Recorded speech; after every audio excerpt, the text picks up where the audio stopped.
ఈ విశ్వంలో మనం ఒంటరిగా లేమని ఒక బలమైన కారణం దొరికింది. అదేంటి అంటారా? ఈ భూమి మీద మనం ఎలాగైతే నివసిస్తున్నామో, మన భూమి బయట అంటే స్పేస్‌లో ఇంకెవరన్నా ఉన్నారా?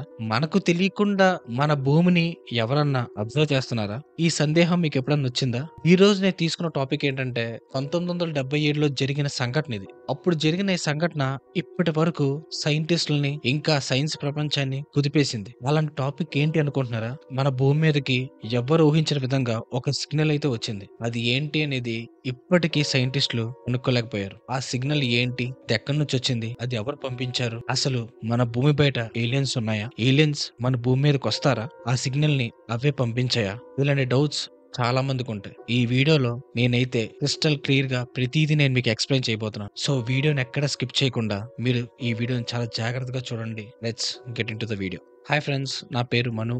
వెల్కమ్ టు ఏడియం టాక్స్. ఈ భూమి మీద మనం ఒంటరిగా లేం. మన చుట్టూ చాలా జరుగుతూనే ఉంటాయి. మనం సాధారణంగా అయితే మన డైలీ లైఫ్ లో కొన్ని విషయాలు అయితే మనం పట్టించుకోం. కానీ ప్రతిదీ సైంటిస్టులకైతే ఒక అబ్జర్వేషన్ నోట్ కైతే వస్తుంది. మనకైతే అది అంతగా తెలియదు. కానీ నేను చెప్పబోయే ఈ టాపిక్ ఏంటంటే, ఒక సిగ్నల్ అనేది మన భూమి మీదకి వచ్చింది. అది చాలా ఏళ్ల క్రితం. అది ఇప్పటికీ ఒక క్వశ్చన్ మార్క్ గా ఉండిపోయింది. చరిత్రలో చూసుకుంటే ఈ విశ్వంలో మనం ఒంటరిగా లేమనే ఒక బలమైన కారణం అయితే దొరికింది. ఇదేంటి మనం ఒంటరిగా లేమని అంటున్నా అనుకున్నారా? అయితే మనమంతా 1977లో ఒక రేడియో స్టేషన్‌కి వచ్చిన సిగ్నల్ గురించి మనం తెలుసుకోవాలి. ఆ సిగ్నల్‌కి ఒక పేరుంది. ఆ సిగ్నల్ పేరేంటంటే వావ్! ఈ సిగ్నల్ గూడా అలాగే ఉంటుంది. ఈ సిగ్నల్‌కి వావ్ అనే పేరు ఎందుకొచ్చింది? అది ఎందుకు ఇప్పటికి ఒక మిస్టరీ‌గా ఉండిపోయింది?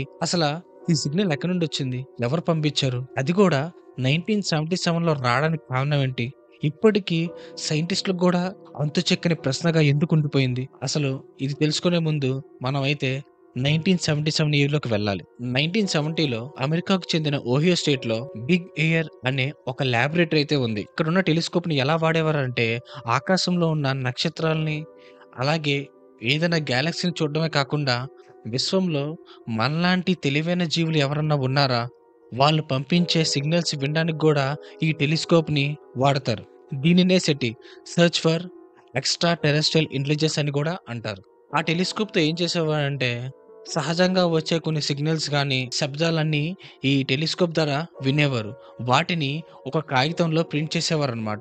చాలా వరకైతే అక్కడున్న శాస్త్రవేత్తలు గాని, అలాగే వాళ్ళతో పాటు కొంతమంది వాలంటీర్స్ అందరూ ఈ పని చేస్తూ ఉండేవారు. చాలా వరకైతే వచ్చే ప్రతి సిగ్నల్ యొక్క ఫ్రీక్వెన్సీని విని, ఒక కాగితం మీద ప్రింట్ చేసి, ఏదైనా సిగ్నల్ భిన్నంగా ఉందని దాన్ని అనలైజ్ చేసేవారు. ప్రతిరోజు ఆకాశం నుండి వచ్చే శబ్దంలో వాళ్ళకి ఎటువంటి మార్పులైతే కనిపించేవి కాదు. ప్రతిసారి వాళ్ళకి షష్ అనే సౌండ్ తప్ప ఇంకేది వినిపించేది కాదు. ఇలా రోజులు గడిచే కొద్దీ అనుకోకుండా 1977 ఆగస్ట్ 15న అనుకోకుండా వాళ్ళకి ఒక సిగ్నల్ అయితే వచ్చింది. ఆ టైంలో డాక్టర్ జెర్రీ ఎహ్మన్ అనే వ్యక్తి వాలంటీర్‌గా అక్కడ పనిచేస్తున్నారు.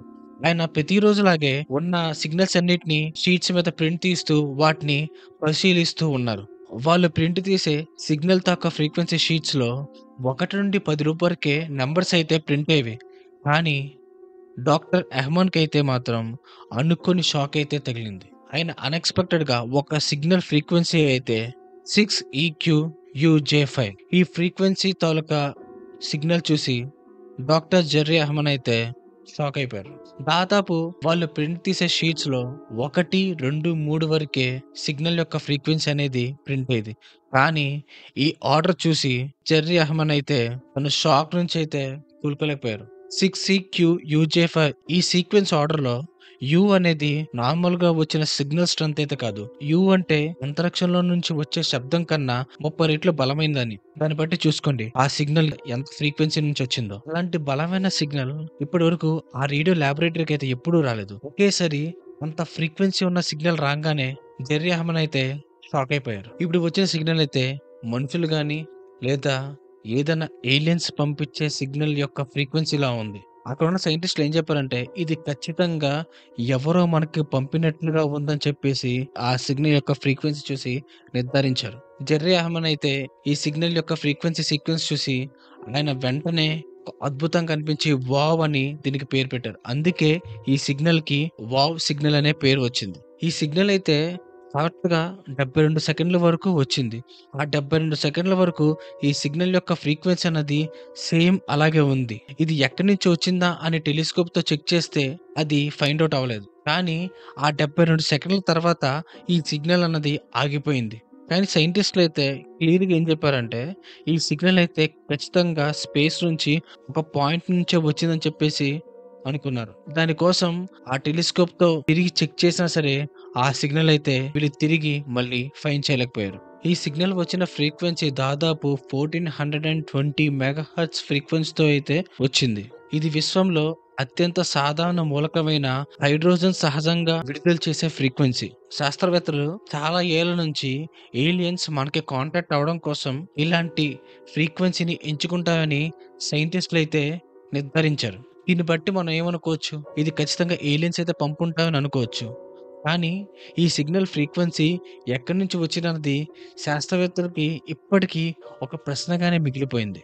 మరి ఇలాంటి సిగ్నల్ వచ్చిన తర్వాత సైంటిస్టులు ఊరికే ఉంటారా? ఆ తర్వాత రోజు నుంచి సైంటిస్టులందరూ ఆ సిగ్నల్ ఎప్పుడొస్తుందా అని చెప్పేసి ఆ లాబొరేటరీలో ఎదురు చూస్తూనే ఉన్నారు. రోజులు గడిచాయి, వారాలు గడిచాయి, నెలలు గడిచాయి, సంవత్సరాలు గడిచాయి. ఇన్నేళ్ళు గడిచినా సరే అలాంటి సిగ్నల్ అయితే ఇప్పటి వరకు మళ్ళీ రాలేదు. కానీ చాలా మందికొచ్చే క్వెషన్ ఏంటంటే, ఇదే వావ్ సిగ్నల్ మళ్ళీ ఎందుకు రాలేదు? అసలు ఆ సిగ్నల్ ఏలియన్సే పంపారా? ఏలియన్స్ మన భూమి మీదకి వద్దామనే సిగ్నల్ ఇచ్చారా? ఈ భూమి మీద ఏముందని తెలుసుకోవడం కోసం ఒక టెస్టింగ్ పరంగా సిగ్నల్ పంపారా? లేదా ఆ ఏలియన్స్ తాలూకా ట్రాన్స్మిటర్ అన్నది ఆగిపోయిందా? ఇలాంటి చాలా 100 రకాల ప్రశ్నలైతే ఈ వావ్ సిగ్నల్‌తోనే ఒక మిస్టరీగా అయితే మిగిలిపోయింది. సైంటిస్ట్‌లయితే ఈ సిగ్నల్ అనేది ఎక్కడి నుంచి రాలేదు. కొన్ని విమానాల నుంచి గాని, లేదంటే కొన్ని ఫ్రీక్వెన్సీ అన్నోన్ మ్యాచ్ అవ్వడం వల్ల వచ్చిందని చెప్పేసి చెప్పడానికైతే ట్రై చేశారు. కొన్ని సంవత్సరాల క్రితమైతే సైంటిస్ట్‌లయితే తోకచుక్కల చుట్టూ ఉన్న హైడ్రోజన్ మేఘాల ద్వారా ఈ సిగ్నల్ వచ్చిందని నిర్ధారించడం కూడా జరిగింది.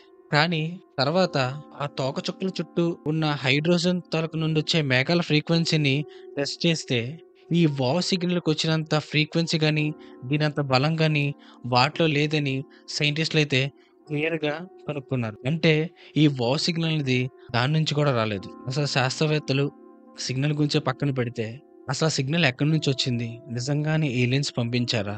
అసలది మన భూమి మీదకి ఎందుకొచ్చింది? అది కూడా 72 సెకండ్ల వరకు ఎందుకుంది?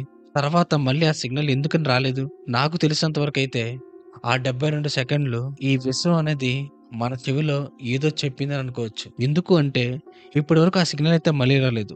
ఎంతోమంది కనుక్కోవడానికి ట్రై చేశారు. ఇప్పటికి అందరి దృష్టిలో వావ్ సిగ్నల్ అనేది ఒక మిస్టరీయే. 30 రెట్లు బలం కలిగిన ఆ సిగ్నల్ మళ్ళీ ఇప్పటి వరకు మన భూమి మీదకైతే రాలేదు. ఇది ఖచ్చితంగా ఏలియన్స్ పంపారని కొంతమంది అంటున్నారు. లేదా మనకి తెలియనిదేదో స్పేస్‌లో ఉందని మరికొంతమంది అంటున్నారు. నాకు తెలిసినంత వరకు ఈ వావ్ సిగ్నల్ అనేది ఒక మిస్టరీగానే ఇంకా మిగిలిపోయింది. సైన్స్‌కి అంతు చిక్కని ప్రశ్నల్లో ఇది కూడా ఒకటే అని అనుకోవచ్చు. మీరైతే ఏమనుకుంటారు? నిజంగా ఇది ఏలియన్స్ పంపించారా? లేదంటే ఇంకేదన్నానా? అయితే ఖచ్చితంగా ఈ వీడియో కింద అయితే కామెంట్ చేయండి. ఈ వీడియో మీ అందరికీ నేను నచ్చిందనుకుంటున్నాను. ఇంకా మరెన్నో వీడియోస్ కోసం ఈ ఏడియం టాక్స్‌ని సబ్స్క్రైబ్ చేసుకోండి. అలాగే ఈ వీడియోని లైక్ చేసి మీ ఫ్రెండ్స్ అందరికి షేర్ చేయండి. మరో కొత్త ఇంట్రెస్టింగ్ టాపిక్‌తో మళ్ళీ కలుద్దాం. Until then stay tuned to ఏడియం టాక్స్.